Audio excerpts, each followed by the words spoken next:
Bienvenue à toutes et à tous sur Happy Addiction médicamenteuse, prévenir et gérer la dépendance aux médicaments avec Charlotte Gruson, psychologue et professeure de yoga. Bonjour Charlotte.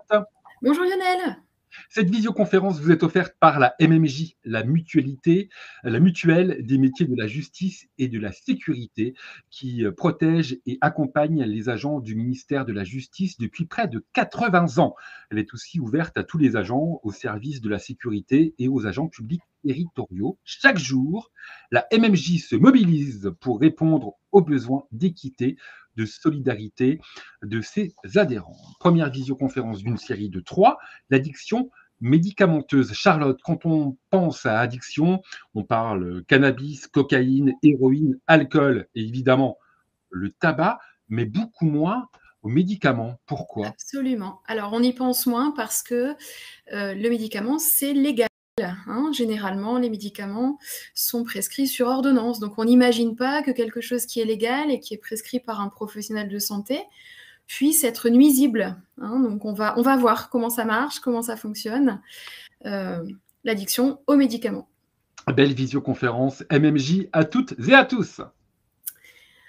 Alors, merci à tous et à toutes d'être présents aujourd'hui. Nous allons donc parler de l'addiction aux médicaments.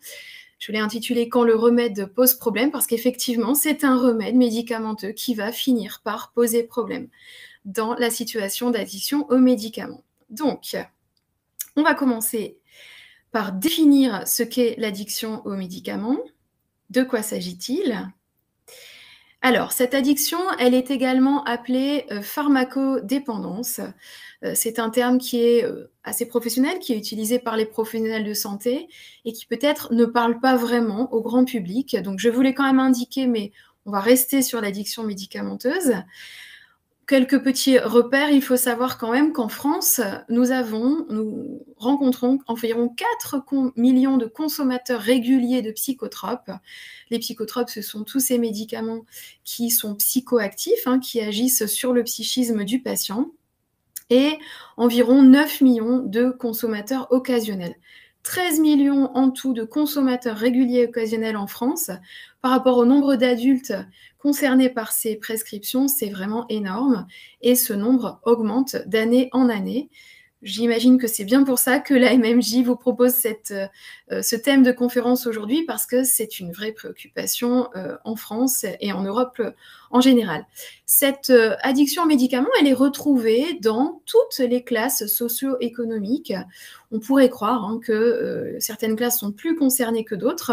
En fait, pas du tout. En France, les prescriptions médicamenteuses sont généralement gratuites ou en tout cas bien remboursées et donc toutes les classes socio-économiques sont concernées par ce phénomène, malheureusement, j'ai envie de dire. Alors, petit point quand même, quelques chiffres encore pour démarrer, pour qu'on comprenne l'ampleur du phénomène et surtout ses risques. Malheureusement, nous sommes les champions du monde, les Français, de la consommation de somnifères et de tranquillisants. Un triste record que nous détenons depuis de nombreuses années et qui ne cesse de s'amplifier pendant que les autres pays voient quand même le développement d'autres prises en charge non médicamenteuses, plus psychologiques ou plus corporelles. Nous continuons de prendre en réflexe des psychotropes en masse. Ça, c'est un phénomène très français. Alors, un deuxième chiffre quand même assez alarmant, c'est que l'on retrouve dans à peu près 10% des accidents de la route, on retrouve la présence chez le conducteur d'un médicament susceptible d'altérer la conduite. Donc dans 10% des accidents de la route, la prise d'un médicament qui altère la conduite est impliquée, ce qui n'est pas négligeable. Et puis peut-être le dernier chiffre pour cette diapo, donc 12% des décès par surdosage, ce qu'on appelle aussi l'overdose, c'est un nom qui est peut-être plus connu. Dans 12% des overdoses, des médicaments sont impliqués, et notamment des médicaments psychoactifs. Et donc ce chiffre-là, encore une fois, est énorme. Dans 12% des overdoses, en fait, l'overdose est due à un médicament et non pas à une substance stupéfiante, par exemple. Donc évidemment, les professionnels de santé que nous sommes sont très concernés, très impliqués dans la détection et le traitement de l'addiction aux médicaments. Alors, un vrai phénomène de santé publique, c'était la conclusion de cette petite présentation. On va commencer par un premier quiz, une première question. À votre avis, quelle est la population la plus à risque de développer une addiction aux médicaments? Alors, les hommes, les femmes ou les deux? Je vous laisse voter. Quelle population est la plus à risque de développer une addiction aux médicaments? Est-ce que les hommes, les femmes, ou il n'y a pas de différence? Est-ce qu'il y a un piège, Charlotte, dans votre question? Peut-être. Vous devriez nous dire. Bon, c'est pas grave. En tout cas, une tendance se dessine dans les résultats de nos participants. Déjà, les hommes sont exclus. Ah, Donc, c'est entre les femmes et il n'y a pas de différence. Et c'est la proposition il n'y a pas de différence qui recueille plus de 50% des votes. d'accord. Très bien. Vous en pensez quoi? Ça vous inspire quoi? Dites-nous tout. Eh bien, la réponse, suspense, eh bien non, ce sont les femmes. Hein, je crois que ce n'était pas la réponse principale. Non, non, ce sont les femmes qui sont les plus concernées par l'addiction aux médicaments. Alors, il y a des raisons à cela. Hein.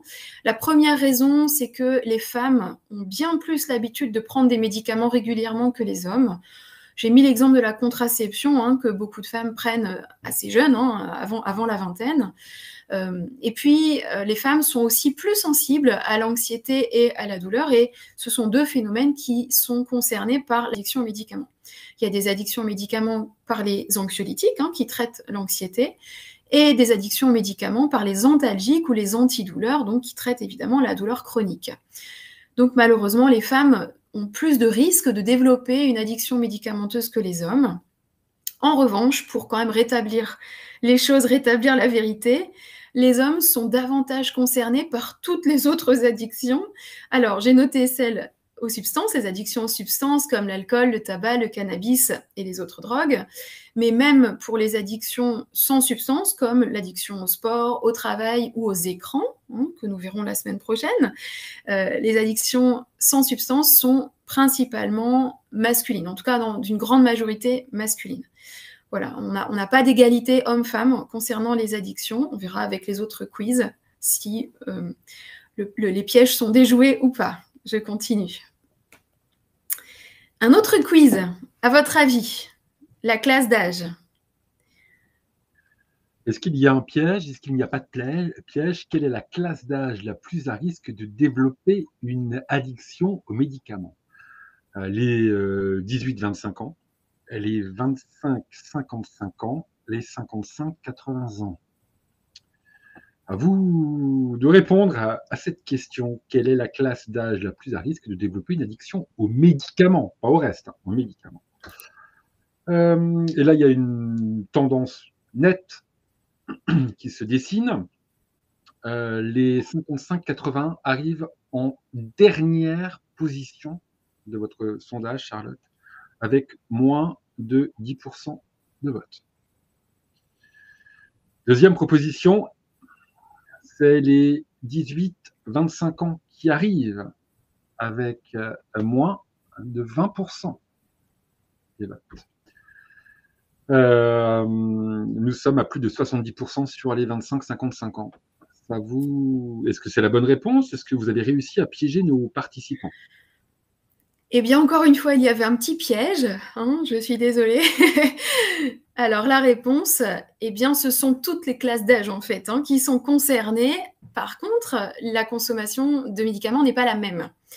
Chez les 18-25 ans, on a beaucoup de consommation de médicaments stimulants, de médicaments qui vont donner de l'énergie, qui vont permettre de gérer peut-être les études, le travail étudiant, le job étudiant à côté des études. C'est un âge d'entrée dans la vie parfois active. Les stimulants sont très, très consommés par cette tranche d'âge, les 18-25 ans, avec d'ailleurs tous les risques que cela comporte. On en parlera après. Chez les 25-55 ans, c'est la période de vie active, la période où on a les enfants, où la vie professionnelle est peut-être la plus riche et complète. Et donc, avec le stress que cela suppose, on a une grande consommation d'anxiolytiques chez les 25-55 ans. Et les antidépresseurs commencent aussi à cet âge-là. Donc, J'aurais pu ajouter les antidépresseurs, mais dans une moindre mesure.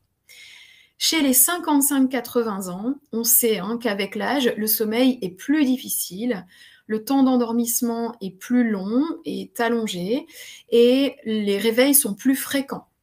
Pas uniquement pour, par exemple, des cauchemars ou pour uriner, mais le cycle de sommeil s'enchaîne moins bien, il se succède moins bien.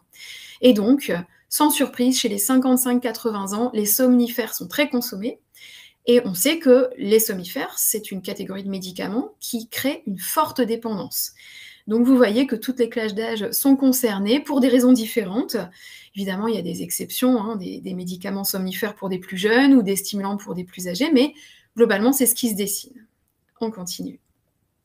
Alors, je fais un petit focus sur les ados. Je pense qu'il n'y a pas d'adolescents qui nous écoutent aujourd'hui, mais il y a certainement des parents d'adolescents. Chez les adolescents, attention, l'addiction aux médicaments existe en tant qu'individu mineur, on le voit. Moi, je travaille dans un centre médico-psychologique et on démarre les suivis à 16 ans et effectivement, je vois des jeunes de 16 ans qui sont déjà addicts aux médicaments. Souvent, les ados piochent dans la pharmacie des parents, parfois des grands-parents et parfois des grands frères et sœurs. D'accord ? Donc, l'addiction aux médicaments existe chez nos jeunes. Il faut y faire très attention. Et surtout si l'adolescent a une autre consommation à côté, le tabac, l'alcool, le cannabis, par exemple, le risque de développer l'addiction aux médicaments est encore plus élevé. Donc, il faut faire très, très attention. Attention aussi parce que l'addiction, ce n'est pas que la dépendance. On va le voir juste après. C'est un ensemble de symptômes très différents. Et on passe rapidement à l'addiction sévère chez l'ado, beaucoup plus vite que chez l'adulte. Donc par exemple, si je vous donne un exemple, un ado qui consommerait des somnifères pour dormir, pour s'endormir plus rapidement, pourra développer une addiction en quelques semaines seulement, là où un adulte mettra peut-être plusieurs mois. Donc on va faire très très attention à ce phénomène. Alors, comment reconnaître l'addiction aux médicaments ? Comment ça se passe ? À quoi on la reconnaît ? C'est une utilisation abusive et ou prolongée d'un médicament au-delà de son indication de départ. Ça veut dire quoi ? Ça veut dire qu'on peut distinguer l'addiction aux médicaments de l'usage thérapeutique classique par 3 facteurs. Les gens prennent une quantité de médicaments plus importante, la quantité consommée est plus importante que prévu, la posologie est dépassée, celle qui est écrite sur l'ordonnance est dépassée. La durée d'utilisation du médicament est plus longue. La prescription, on la prolonge. On verra aussi comment ça se passe. Et puis, parfois, un critère que l'on peut ajouter aux 2 autres, qui est quand même retrouvé très fréquemment, c'est que les effets recherchés du médicament ne sont pas les effets pour lesquels le médicament a été prescrit. Donc, si je prends un médicament, que cela a un autre effet sur moi, que j'apprécie cet effet-là et que donc je prolonge, ou j'en prends plus, ou je détourne la prescription de départ, alors c'est aussi un facteur d'addiction médicamenteuse. J'ai noté détournement de l'usage AMM, ça veut dire de l'usage qui a été autorisé sur le marché. AMM, c'est autorisation mise sur le marché. Voilà. On continue. Quels sont les signes concrets de l'addiction aux médicaments ? Alors, ils sont 7. Le premier, c'est ce qui concerne la dépendance. Quand on pense addiction, on pense dépendance. Systématiquement, il y a toujours de la dépendance dans une addiction. C'est-à-dire que c'est la difficulté ou alors l'impossibilité soit de réduire, soit d'interrompre temporairement, voire même de stopper la prise d'un médicament. On essaye de réduire, on essaye de stopper et on n'y arrive pas tout simplement. Ça, c'est le premier critère. Le deuxième critère, c'est la réduction des doses, des effets à dose constante, c'est-à-dire que c'est un phénomène d'accoutumance, on continue de prendre le même traitement, sauf qu'au fur et à mesure de la prise de ce médicament, on ressent de moins en moins les effets diminuent au fur et à mesure pour la même dose ingérée. Ça, on le voit beaucoup avec, par exemple, les antalgiques, les antidouleurs. Quand je prends un antidouleur pour une douleur chronique, dans un premier temps, ça marche quand même plutôt bien, et puis au bout de quelques semaines ou de quelques mois, cet effet antidouleur est réduit. On voit ça aussi avec les anxiolytiques, par exemple. Les premiers anxiolytiques face aux crises d'angoisse fonctionnent très bien, et puis le corps s'habitue, le cerveau s'habitue, se module en fonction de la molécule qui est ingérée, et la plasticité neuronale fait que le médicament est moins efficace. Okay. Critère 3, le besoin de consommer des doses de plus en plus importantes pour conserver les effets des médicaments. C'est complètement corrélé au phénomène numéro 2. D'accord ? La tolérance aux médicaments, elle vient du phénomène d'accoutumance. Si quand je prends une dose constante, j'ai de moins en moins d'effets, alors pour conserver les effets de départ, je vais en prendre plus. C'est mécanique, c'est logique. On l'a tous déjà fait, de se dire, ben là, si je prends que 500 grammes de paracétamol, par rapport à une migraine habituelle, là, je ne vais pas en avoir assez, donc je vais prendre 1 gramme, par exemple. Et le piège, ça sera, à un moment donné, d'être confronté à la dose maximale, sans pouvoir la dépasser et sans que la prescription, le dosage soit suffisant. On continue. Les autres signes. Dans les signes de l'addiction aux médicaments, vous allez retrouver en 4, ce que l'on connaît très bien aussi dans le grand public, c'est le syndrome de sevrage. Généralement, on connaît ce syndrome pour d'autres addictions, notamment l'addiction à l'alcool, par exemple. On sait qu'une personne qui est alcoolodépendante et qui est en manque va présenter quelque chose qu'on connaît bien, c'est les tremblements, par exemple. D'accord ? Dans l'addiction aux médicaments, il y a également des syndromes de sevrage. Donc, c'est-à-dire, c'est une sensation de manque, d'anxiété, d'irritabilité ou de désespoir lorsque le médicament fait moins effet ou ne fait plus effet. Alors, j'ai cité le manque, l'anxiété, l'irritabilité, le désespoir. On peut passer de l'un à l'autre, on peut alterner les états un peu différents. On peut aussi avoir des journées où ce sont les montagnes russes, d'accord ? Ça, ce sont les symptômes plutôt psychologiques du manque. Mais il existe également des symptômes physiques du manque, même pour les médicaments. On peut avoir des nausées, des troubles du transit, des maux de tête, etc., etc. Donc physiquement, le manque se fait ressentir. Dans l'addiction aux médicaments, assez rarement, mais ça peut exister aussi, on retrouve des tremblements. Donc ces symptômes-là doivent nous alerter très très vite et on doit, bien sûr, on le verra après, mais on doit consulter son médecin. J'en reparlerai. Le 5e critère d'addiction aux médicaments, c'est le fait de poursuivre le traitement malgré les risques pour la santé. Si c'est écrit sur votre notice dans la boîte de votre médicament que si les symptômes persistent, il faut consulter un médecin, je pense que tout le monde connaît cette formule. Si c'est écrit ça, c'est pas pour rien. Ça veut dire que le traitement n'est peut-être pas efficace ou alors qu'il y a un risque de dépendance en fait, si on poursuit le traitement. Donc c'est écrit sur tous les médicaments psychoactifs, sur tous les psychotropes, mais c'est écrit également sur les antidouleurs. Il y a une durée maximale conseillée de prise de ce médicament et il faut la respecter. Elle n'est pas inutile, elle est là pour quelque chose et notamment pour prévenir l'addiction.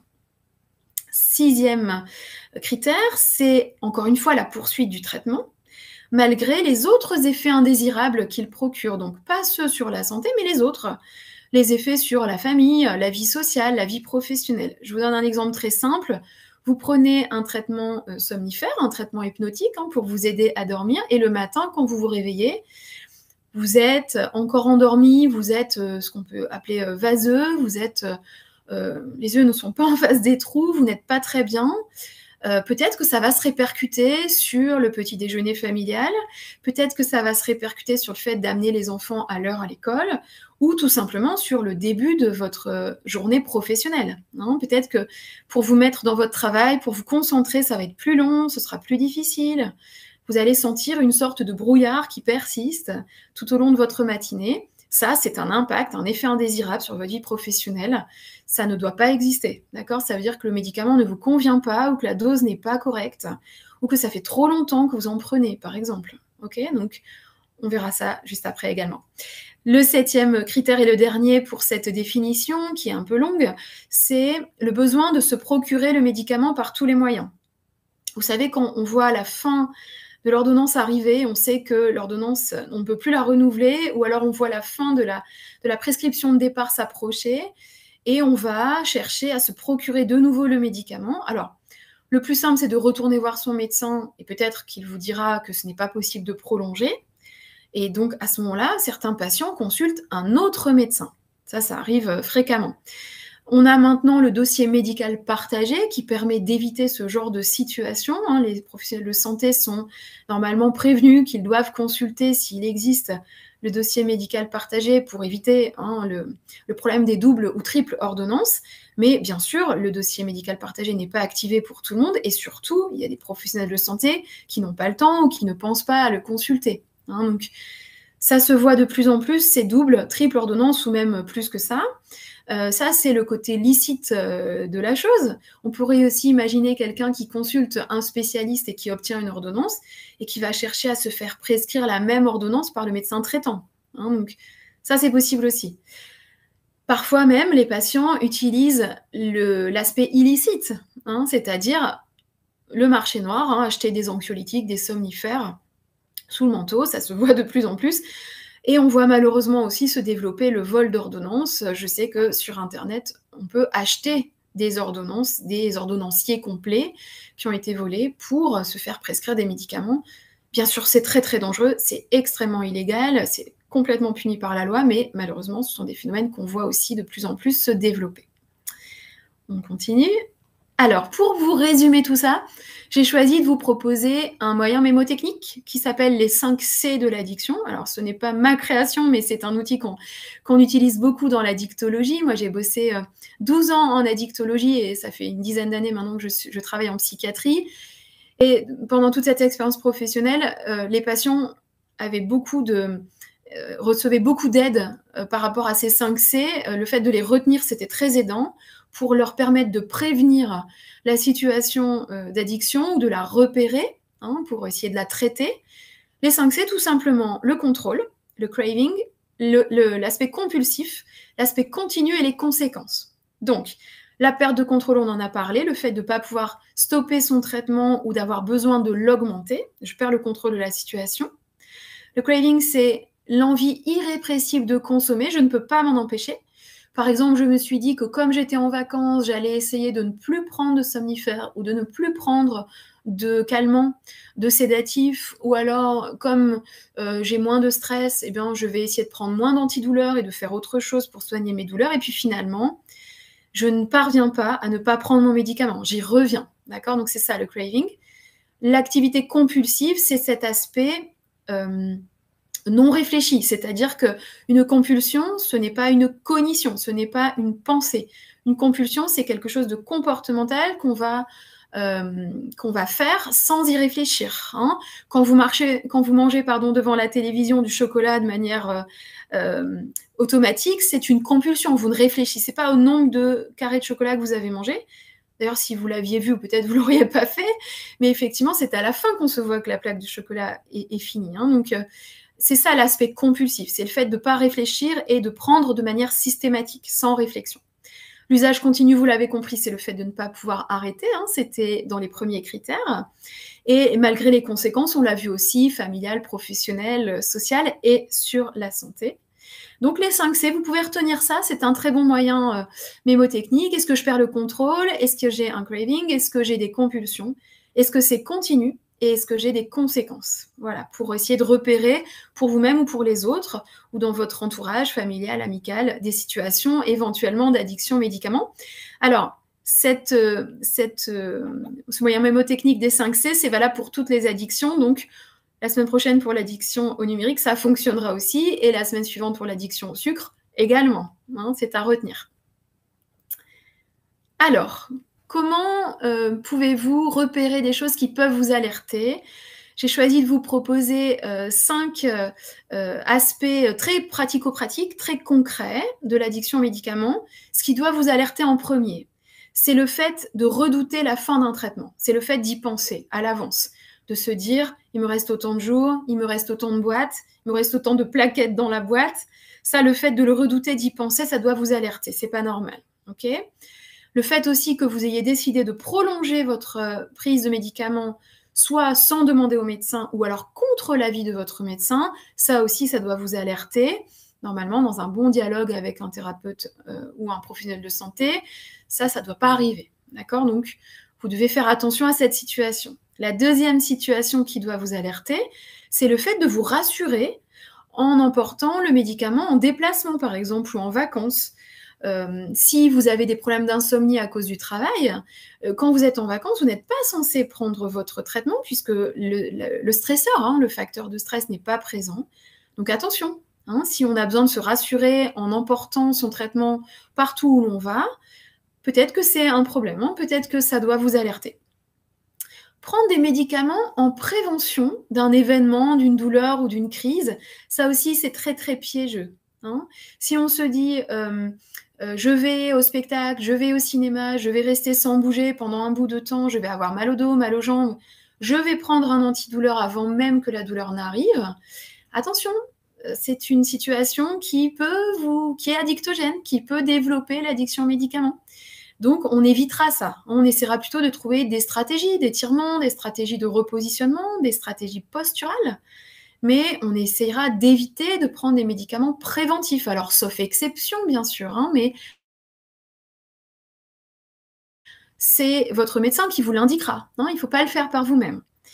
Et puis, ce qui doit vous alerter, ce sont les états de confusion, de somnolence, de perte de mémoire. Attention, les pertes de mémoire sont fréquentes avec, par exemple, les somnifères, les antidépresseurs, les anxiolytiques. Elles sont fréquentes avec, les somnolences sont fréquentes la journée. Si vous avez tendance à vous coucher tard, à pouvoir dîner chez des amis en vous couchant très tard et que là, vous piquez du nez le soir, vous êtes très fatigué avec votre traitement, même si la somnolence est vespérale ou nocturne et non pas diurne, elle doit aussi vous inquiéter. Hein. Je ne l'ai pas indiqué, mais il faudra y faire attention aussi. Et puis enfin, bien sûr, les changements de comportement. Hein, les changements de comportement, devenir plus susceptible, devenir moins patient, devenir plus irascible. Tout à l'heure, on avait noté l'irritabilité, hein, la colère, ou alors fondre en larmes, sans vraiment de raison. Tout ça aussi, ça doit vous alerter. Hein. Ces signes de l'addiction aux médicaments doivent vous alerter dès le début de leur apparition. Deux modes d'entrée principaux dans l'addiction aux médicaments. Alors, le mode récréatif, vous êtes peut-être peu concerné, mais c'est plutôt une toxicomanie médicamenteuse, c'est-à-dire qu'il n'y a pas de pathologie médicale, et simplement, quand vous prenez, par exemple, l'anxiolytique, ça fait un peu, voilà, ça donne une sensation de planer, ça donne une sensation de détente profonde.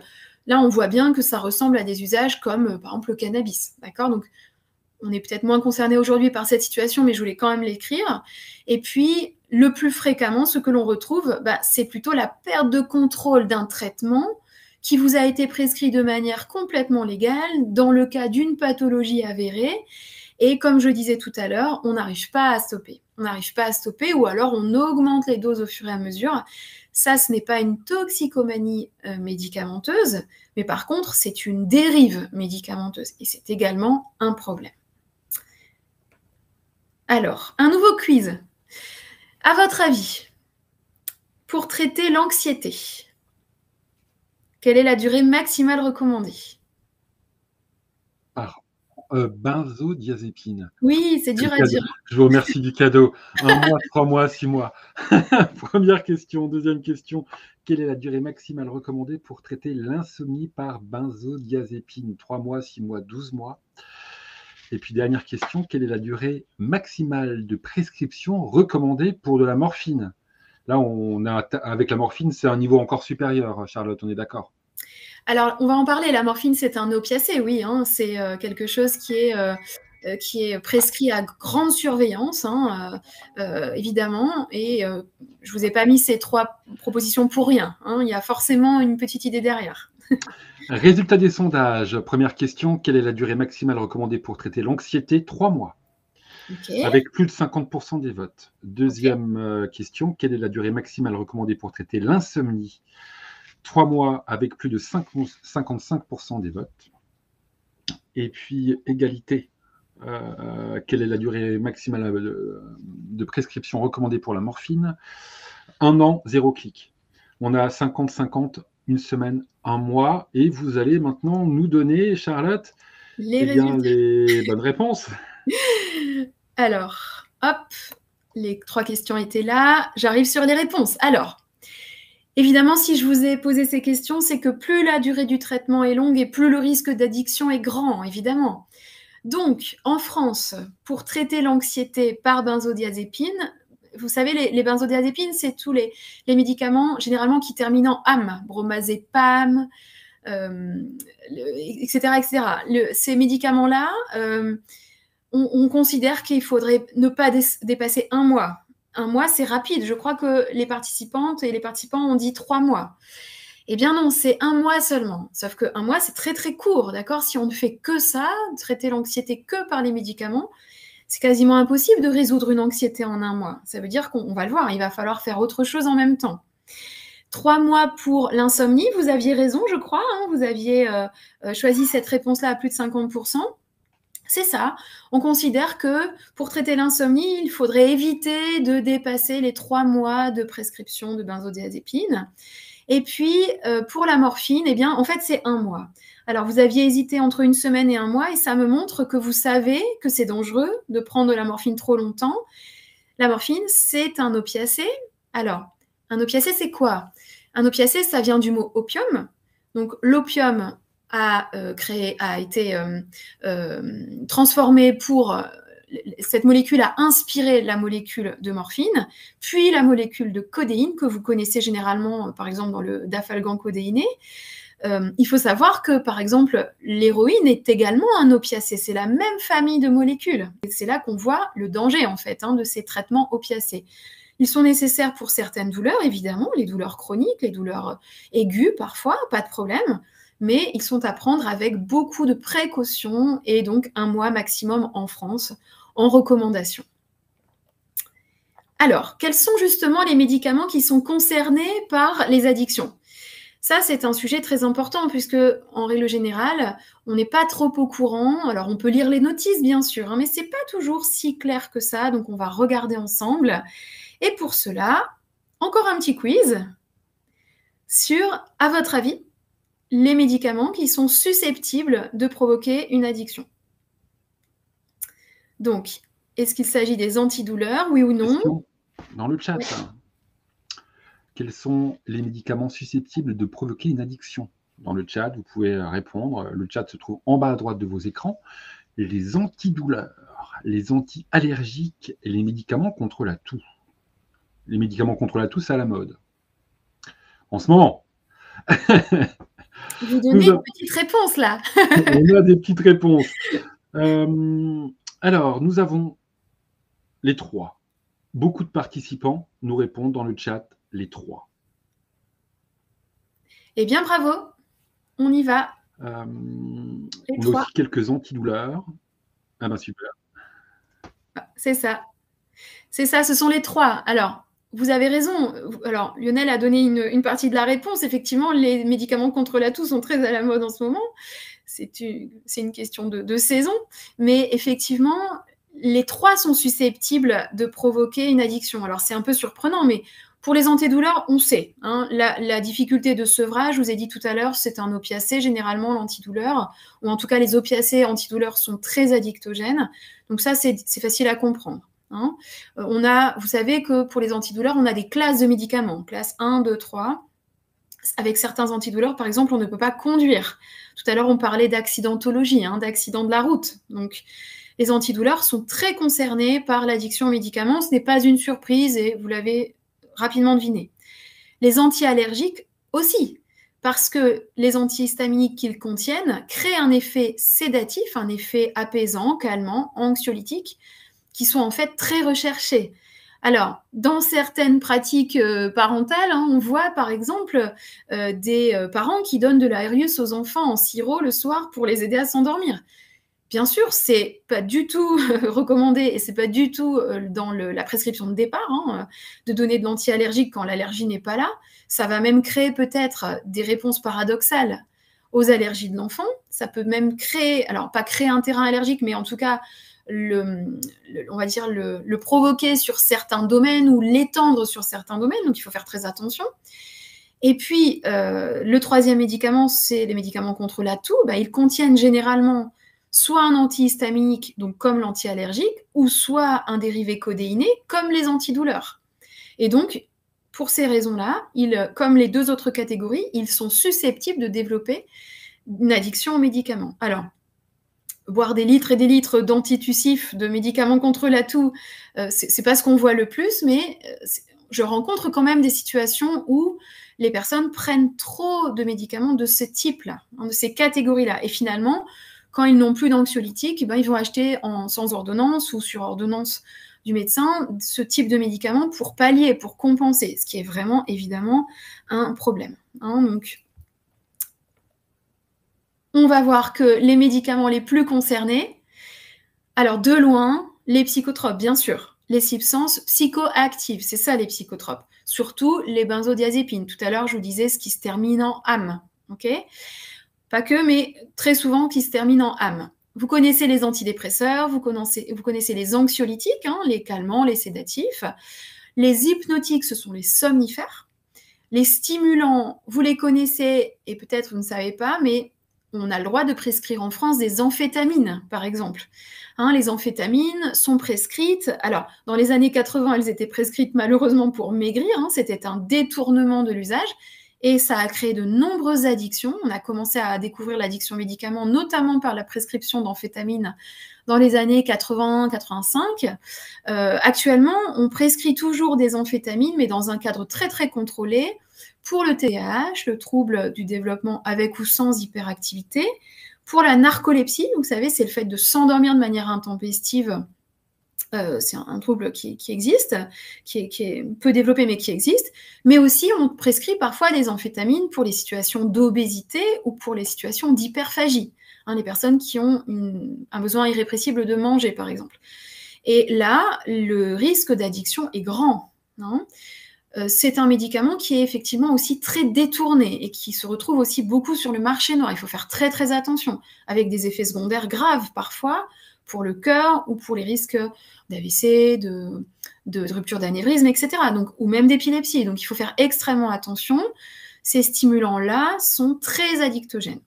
Les neuroleptiques, ce sont des médicaments généralement antipsychotiques qui sont prescrits contre la schizophrénie, la bipolarité, par exemple, qui peuvent effectivement être susceptibles de développer des dépendances. Et les antiépileptiques, qui ont un effet, alors antiépileptique bien sûr, anti-crise, anticonvulsif, mais aussi un effet parfois soit antidépresseur ou anxiolytique adjuvant qui est recherché chez les personnes qui vont les prendre de manière un peu trop importante et un peu trop longue.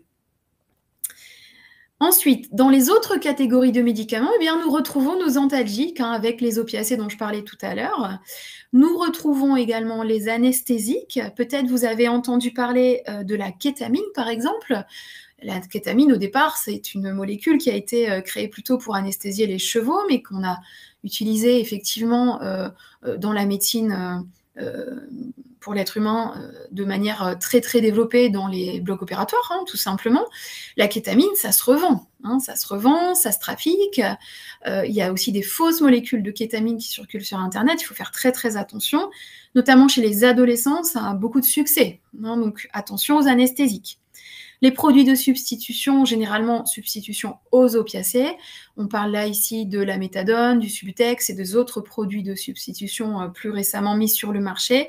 Là aussi, bien sûr, dans le cadre de l'addiction aux opiacés, à l'héroïne en particulier, prendre ces traitements-là, c'est si la prescription n'est pas bien faite, ou si vous n'êtes pas concerné par l'addiction aux opiacés, prendre un produit de substitution, ça va développer l'addiction aux opiacés. Donc c'est dangereux.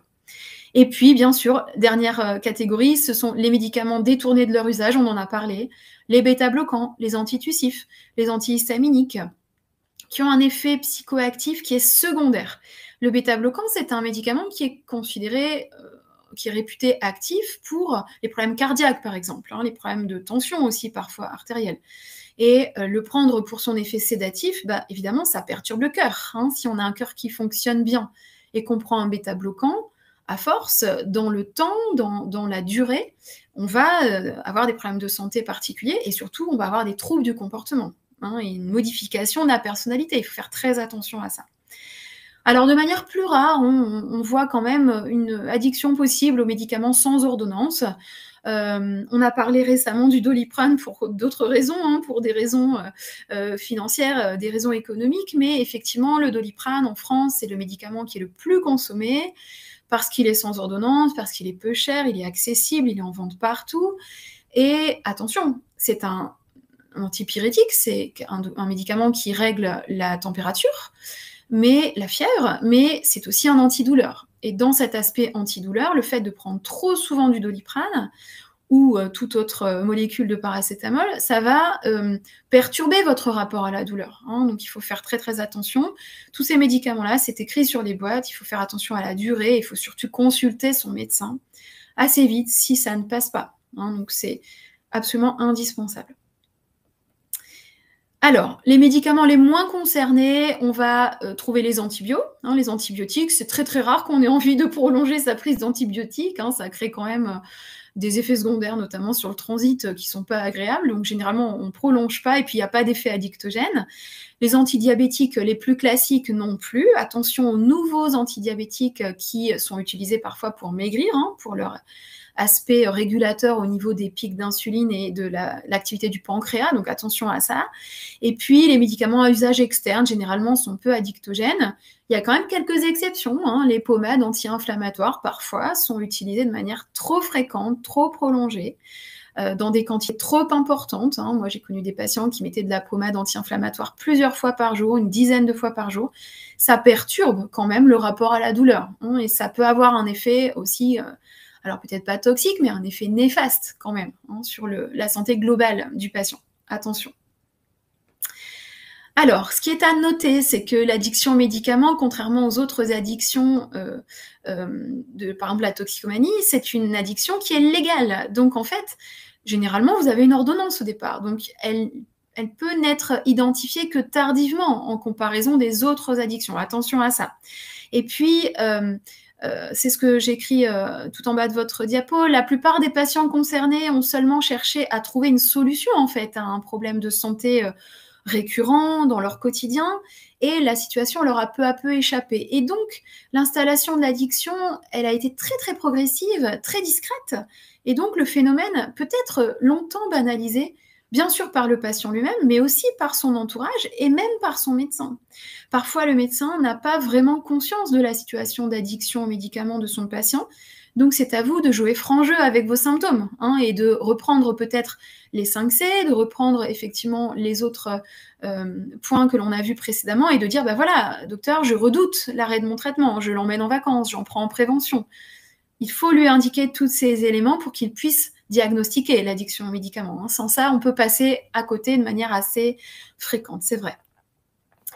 Quels sont maintenant les risques que vous encourez quand vous êtes addict aux médicaments? On va le voir en détail. Alors, des risques à court terme et à moyen terme. D'abord, bien sûr, vous risquez d'avoir une réduction de l'efficacité de votre traitement, c'est-à-dire que le médicament fonctionne moins bien, on l'a déjà vu. Vous risquez aussi de développer une fatigue que l'on appelle chronique, c'est-à-dire en intoxiquant le corps avec des molécules dont vous n'avez plus vraiment besoin, par exemple prolonger les antidouleurs alors que la douleur est partie, parce qu'on s'est habitué à l'effet antidouleur et qu'on le recherche, pour son côté sédatif par exemple, alors vous allez créer une fatigue physique et parfois même psychologique. Il faut faire attention à ça aussi. Vous pouvez développer une irritabilité ou une hypersensibilité, c'est-à-dire que là, c'est votre personnalité qui se modifie. C'est réversible, bien sûr, ça va revenir quand vous arrêterez, mais temporairement, le temps de la prise de médicaments, on voit des gens devenir soupolés, par exemple, devenir irritables. Des troubles de l'humeur, ça veut dire quoi? Ça veut dire s'effondrer en larmes, ça veut dire avoir des réactions surprenantes par rapport à d'habitude, avoir peut-être des idées pessimistes, avoir moins d'énergie, moins de motivation, avoir moins confiance en soi. Ce sont des choses que l'on repère, se décourager très vite. Et puis, ce qui va très très bien avec ça, malheureusement, ce sont les idées noires. Alors, encore une fois, un petit focus là-dessus. Souvent, on pense que les idées noires, elles vont bien avec la dépression. Et c'est très souvent le cas, mais attention, on peut avoir de la dépression sans avoir d'idées noires, et on peut avoir des idées noires alors même que l'on n'est pas dépressif.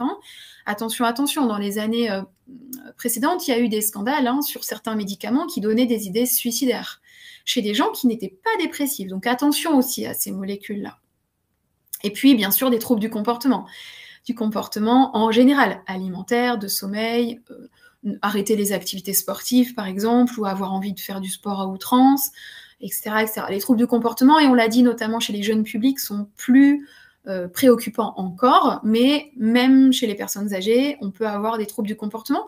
Parfois, moi, je vois des familles qui m'amènent des patients en pensant qu'il y a un début de démence, d'Alzheimer, des choses comme ça. Et en fait, non, c'est une addiction au médicament. Hein. C'est un médicament qui perturbe le psychisme de la personne âgée et qui modifie donc son comportement. Alors, les risques à court et moyen terme, nous avons donc les troubles du sommeil, soit faire des insomnies ou alors trop dormir, développer des réveils fréquents, des cauchemars, hein, donc des troubles de la quantité mais aussi de la qualité du sommeil, des troubles alimentaires, exactement de la même façon, en quantité ou en qualité. Généralement, c'est plutôt des troubles de la quantité, donc on peut avoir des anorexies secondaires à la prise d'un médicament. Parfois, si on a envie de maigrir, si on veut perdre du poids, ça va être aussi un facteur de dépendance à ce médicament. Hein, tout à l'heure, je parlais des antidiabétiques récents. Il y en a qui font maigrir, hein, très très clairement. Et cette perte de graisse, notamment abdominale, elle crée un renforcement positif, elle crée un conditionnement qui fait qu'on a envie de continuer le médicament, alors même que peut-être on n'en a plus besoin. Hein, donc, il faut faire attention aux troubles alimentaires. Des troubles de la libido. Alors, plus souvent une hyposexualité qu'une hypersexualité, mais quand même, les deux existent. Et puis, attention aux interactions médicamenteuses qui sont accrues. Quand je prends un traitement sur du long terme, il a plus de risques de faire des interactions néfastes avec les autres médicaments de mon ordonnance quand je le prolonge. Hein. Et puis, les réductions des sphères de vie, donc on en a déjà parlé un petit peu, la vie sociale, la vie professionnelle et les loisirs, tout cela est impacté malheureusement par l'addiction aux médicaments. À long terme, vous allez voir que les risques sont quand même importants. Alors, le premier risque, c'est ce qu'on appelle la pharmacorésistance étendue. La pharmacorésistance, vous savez ce que c'est? C'est le fait, c'est comme l'antibiorésistance, sauf que c'est pour toutes les catégories de médicaments. Vous savez que quand on prend trop d'antibiotiques, notamment trop jeune, on développe une résistance aux antibiotiques. Hein. En Europe, c'est très observé parce qu'on en prend trop ou trop vite, ou alors pour des situations médicales qui ne nécessitent pas les antibiotiques. Vous vous rappelez la publicité, les antibiotiques, c'est pas automatique, ça parlait de ça en fait. Hein. Et donc, la pharmacorésistance, on retrouve le même phénomène qu'avec les antibiotiques, mais pour les autres catégories de médicaments. Et donc, si vous prenez trop souvent et de manière trop prolongée des antidouleurs, ils ne fonctionneront plus et vous allez devoir passer sur des antidouleurs plus forts, comme par exemple le tramadol, qui est un opiacé qui ne peut pas être pris trop longtemps. On l'a vu tout à l'heure, hein, on a dit 1 mois la morphine. Donc, il faut faire très très attention à ce phénomène.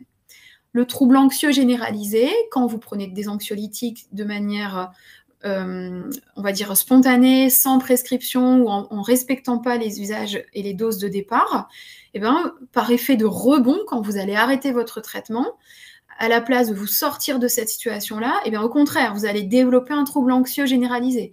Et l'anxiété qui est peut-être présente par îlot va se généraliser à toutes vos sphères de vie. Ce n'est pas du tout ce qu'on veut, bien sûr, c'est un effet paradoxal, un effet rebond, que l'on constate très souvent quand les gens ont pris leur traitement trop longtemps ou dans des proportions trop importantes, quand ils ont mal respecté la posologie de l'ordonnance. Des dépressions majeures, de la même façon, pour les traitements antidépresseurs qui sont mal pris, hein, on va avoir cet effet rebond et donc on va développer des dépressions, mais aussi pour des symptômes de sevrage, par exemple. Hein. Quand on est en sevrage médicamenteux, on peut avoir du pessimisme, des pleurs, de la fatigue, tout ça, ce sont des symptômes de dépression. Et je l'ai indiqué en dessous, avec ou sans risque suicidaire. Mais c'est vrai que le risque suicidaire est majoré par l'addiction aux médicaments sur du long terme. Cette impression aussi qu'on ne va jamais pouvoir faire sans et qu'on ne va jamais pouvoir se départir de sa prise de médicaments et évoluer comme avant sans ce médicament, ça aussi, ça cause de la dépression. Un risque cardiaque qui est accru, un risque d'infarctus plus élevé, un risque épileptique plus élevé, la désocialisation, l'isolement, la marginalisation dans une moindre mesure, et puis à la fin de tout ça, bien sûr, la baisse de l'espérance de vie. Hein. Alors, attention, si on a déjà vécu des épisodes d'addiction aux médicaments auparavant ou d'addiction tout court, comme l'alcoolodépendance, la toxicomanie ou d'autres addictions, on sera plus à risque de développer une addiction médicamenteuse. Faites attention à ça. Si vous savez que vous avez un côté addictogène, vous avez un profil un peu addictif, que vous êtes vite impliqué dans des situations d'addiction, l'addiction au jeu aussi, hein, par exemple, pourquoi pas, alors méfiez-vous de certains médicaments, notamment les opiacés, par exemple. Si effectivement vous avez eu aussi des antécédents de troubles psychiatriques, si vous avez déjà fait des dépressions, si vous avez déjà eu des troubles anxieux, des burn-out, des situations de deuil, alors en même temps, attention à l'addiction aux médicaments. Hein. Ce sont 2 facteurs de risque, l'addiction précédente et les troubles psychiatriques précédents. Alors, comment éviter maintenant? On va se pencher sur cette question, c'est ce qui nous intéresse le plus. Maintenant qu'on a compris ce que c'était, comment on va éviter de tomber dans ce type de dépendance? Eh bien, alors, on va passer vite sur cette diapo-là. C'est l'ANESM, c'est donc l'Agence nationale de sécurité du médicament et des produits de santé en général. C'est son travail, en fait, de prescrire, de veiller à empêcher les Français de tomber dans l'addiction aux médicaments. Donc, elle surveille les usages légaux et illégaux quand ils sont détournés ou en abus. Elle évalue le potentiel addictogène des médicaments. Elle encadre les usages. Vous connaissez les ordonnances à souche, les prescriptions réglementées, les prescriptions maximales dans le temps. Tout ça, c'est l'ANESM. Hein. Et puis surtout, elle informe les professionnels de santé des risques des médicaments qu'ils prescrivent. Ça, c'est très important. Mais à votre niveau, à vous, d'un point de vue individuel, voilà des propositions pour vous aider. D'abord, tenir un journal de prise concernant les médicaments, c'est-à-dire, si vous avez des médicaments à risque dans vos ordonnances, alors tenez un journal, écrivez quand vous avez commencé, quelles sont les doses que vous prenez, pour avoir une vision réelle de votre traitement et non pas de vagues souvenirs qui souvent sont un peu erronés, il faut le dire quand même. C'est mon premier conseil. Mon deuxième conseil, c'est de discuter avec votre médecin dès le début du traitement de la stratégie de réduction de posologie, c'est-à-dire vous allez lui dire, bah voilà, là vous me donnez un somnifère, vous me donnez un anxiolytique ou un antalgique. Comment je vais arrêter? Comment je vais faire pour arrêter? Qu'est-ce que vous me conseillez? À partir de quand? Selon quel signe? Qu'est-ce qui va me donner le feu vert pour réduire ou pour arrêter? Ou alors, comment je vais m'y prendre? Est-ce que je vais prendre 1 jour sur 2? Est-ce que je vais réduire les doses de moitié à chaque fois? Tous les combien? Il faut discuter de ça dès le début de votre prise en charge médicamenteuse, c'est très important. Un conseil suivant, c'est de communiquer à votre médecin toute difficulté à respecter la posologie tout de suite. Parlez-en tout de suite. Si vous sentez que vous en prenez plus, discutez-en avec lui tout de suite. On a l'habitude de ça. On a l'habitude d'avoir des patients qui reviennent avec leur impression de ne pas respecter les posologies. Pas de souci, il n'y aura pas de jugement. Au contraire, hein, on va réfléchir ensemble à comment on va faire pour que ça n'arrive pas. Communiquer au médecin tout signe précurseur d'addiction pour trouver peut-être une alternative soit médicamenteuse, c'est-à-dire un autre médicament qui ne sera pas addictogène pour vous, ou alors autre chose qu'un médicament. Hein, si vous sentez que vous prenez trop d'antidouleurs, bah peut-être on va vous prescrire plus de kinésithérapie. Moi qui suis professeur de yoga, j'ai beaucoup de prescriptions de médecins, d'activités de yoga thérapeutique par exemple, pour apprendre à gérer les douleurs sans ordonnance, sans médicament. Ok ? Un autre conseil, c'est d'éviter de reprendre un ancien traitement par votre propre initiative. Et toute automédication en général, notamment sur ces produits-là qui sont dangereux. Okay ? Donc, il y a un risque. Hein, si j'avais pris un traitement il y a quelques années pour un lumbago, par exemple, et que je reprends le traitement parce qu'il me reste une boîte sur la même posologie, attention, ce n'est peut-être pas la même douleur, je ne suis peut-être pas la même personne qu'à ce moment-là. Je prends un risque. Hein. Il faut faire très attention à l'automédication, même si c'est un traitement qu'on vous avait déjà donné auparavant. Encore 2 derniers conseils, limitez votre polyconsommation de substances psychoactives. C'est-à-dire que quand vous prenez un médicament qui est psychoactif, un antidouleur, un antidépresseur, un anxiolytique, etc., etc., attention à ne pas multiplier les substances psychoactives à côté. Donc, pas trop de thé, pas trop de café, pas trop de caféine dans le soda, dans le coca pour être clair, pas trop de cigarettes, pas trop d'alcool et de sucre si vous pouvez, parce que ça va donner un potentiel addictif plus important. Ça ne va pas s'additionner, ça va se multiplier, se potentialiser. Okay ? Donc, faites attention, protégez votre cerveau des substances psychoactives à côté. Et puis, pour tout ce qui est psychotrope et antalgique, moi, vraiment, je vous conseille de joindre à votre traitement des solutions non médicamenteuses de soutien, mais dès le début. Commencez le sport, faites de la relaxation, pourquoi pas demander une thérapie si c'est de l'anxiété ou de la dépression. Dès les premiers temps de votre traitement à risque d'addiction, pour effectuer un relais de soins, soit au moment de diminuer ou de stopper votre traitement, ou pour peut-être par la suite pouvoir traiter votre difficulté médicale sans traitement médicamenteux, directement par la nouvelle stratégie que vous aurez trouvée. Quand on a super mal au dos, bien sûr qu'on prend un traitement antalgique, il n'y a pas de souci. Mais si on a le réflexe de développer en même temps une prise en charge à côté, une prise en charge psychocorporelle, pourquoi pas, hein, du yoga, du pilate ou quoi que ce soit d'autre, alors on aura les clés après, quand on fera le lumbago suivant, ou peut-être d'ailleurs on n'en fera plus, mais si on en refait un, on aura des clés pour peut-être éviter une prise en charge médicamenteuse supplémentaire.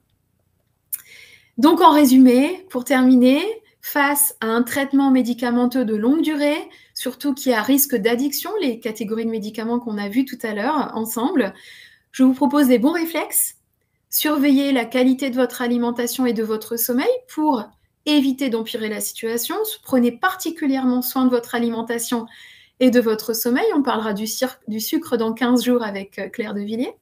Maintenir une activité physique régulière, c'est indispensable pour avoir une hygiène de vie un peu plus importante. Respecter au maximum les durées de prescription et les dosages. Essayez d'avoir cette rigueur-là, essayez d'avoir cette observation-là. Faites attention à ce que vous faites. Et puis surtout, revoir son médecin dès les premiers signes de dépendance. On l'a dit, j'insiste bien là-dessus, pour réévaluer le traitement, le dosage, les prises, le substituer et peut-être aussi pour faire des points d'étape. Si on a une prescription de 3 mois, peut-être qu'il faut revenir avant 3 mois si ça a l'air d'être compliqué pour vous. Voilà, c'était ce que je pouvais vous dire aujourd'hui pour l'addiction aux médicaments. Dans tous les cas, en cas de doute, vous consultez votre médecin et votre pharmacien pour poser toutes vos questions et surtout, la dépendance et l'addiction aux médicaments, ce sont des choses qui sont très bien connues par les professionnels de santé. Il n'y a pas de honte à avoir, il n'y a pas de difficulté à en parler, on est très bien formé là-dessus. Donc surtout, parlez-en, ils pourront vous aider, vous orienter et c'est le principal, c'est d'en parler. Merci beaucoup Charlotte pour cette visioconférence très instructive avec évidemment des questions qui sont arrivées pour vous dans le chat. La première, je vous avoue qu'elle m'a fait un peu rire parce que j'ai exactement le même problème que le participant. Si j'ai bien compris, prendre 2 Doliprane avant d'aller faire du sport, c'est pas l'idéal. Non. Alors, désolé, mais non. Alors, attention, il y a des exceptions. Si vous êtes un runner, par exemple, vous faites 10 km tous les dimanches matins et là, vous partez pour votre marathon, oui, bien sûr, prenez un Doliprane, il n'y a pas de souci. Mais ça ne peut être que exceptionnel, d'accord? Et j'imagine que des marathons, c'est pas tous les dimanches. Donc, exceptionnellement, bien sûr, pas de souci pour prendre un antalgique sur une grosse performance, sur quelque chose qui va être dur, un trail, quelque chose comme ça. Par contre, systématiquement prendre un antalgique pour éviter les courbatures, non. Vous allez... oui, cachez-vous. Je me casse. Vous allez en fait modifier votre circuit de la douleur et vous allez modifier vos réflexes de douleur. Vous allez modifier dans votre cerveau les récepteurs de la douleur et dans les muscles également. Et donc, quand vous aurez une douleur réelle, le Doliprane, ça ne marchera pas. C'est logique, puisqu'on aura un seuil qui sera abaissé. Donc, je vous le déconseille très fortement. Par contre, faites des étirements, préparez-vous, faites autre chose. Allez chez le kiné, allez chez l'ostéo. Ou alors, prenez des choses naturelles. Mettez du baume du tigre, des chauffantes, des rubéfiantes. Ça, oui, d'accord, pas de problème.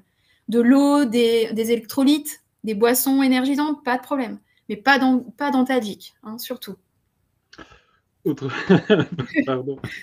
Désolée. Peut-il y avoir des risques de prise de la... je vais recommencer. Peut-il y avoir des risques avec la prise de médicaments hypertenseurs dans le cadre d'un traitement pour l'hypertension suivie par un médecin?